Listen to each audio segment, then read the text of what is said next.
In today's video, I'm going to teach you how to use Google Docs for voice typing. This feature can be a game changer, especially if you prefer speaking over typing or need to work hands-free. We'll walk through the process from start to finish, ensuring you're comfortable using this incredibly useful tool.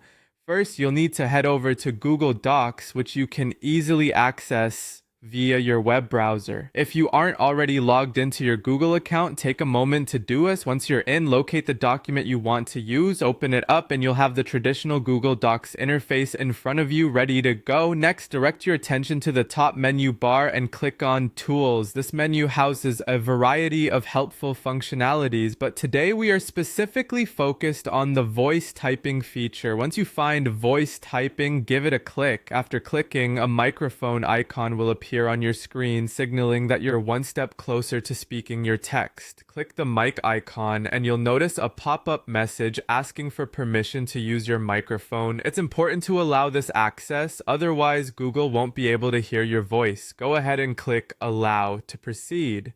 In some cases, you might not see this prompt. If that happens, don't worry, there's an easy fix. Navigate to your Chrome browser settings by clicking the three-dot menu in the upper right corner and then selecting Settings. Once there, look for the Privacy and Security section. You'll want to click Site Settings and then Microphone. Here, ensure the correct microphone is selected and that Google Docs is permitted to access it.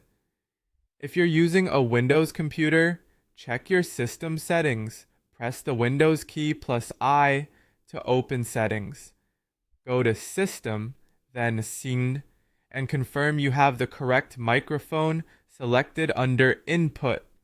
Use the test function to make sure it's picking up sound. Remember, Google Docs' voice typing requires an active internet connection because it relies on Google servers to process your speech. Make sure your connection is stable. If you're having trouble, consider switching networks or connecting directly with an Ethernet cable for better reliability. Extensions and ad blockers can interfere with microphone permissions, so try disabling any suspicious Chrome extensions. To do this, type Chrome/extensions in your browser's address bar and toggle off any that might be causing issues. Then restart Chrome to see if your problem is resolved. Following these steps should set you up for successful voice typing on Google Docs, turning your spoken words into text effortlessly. Happy dictating!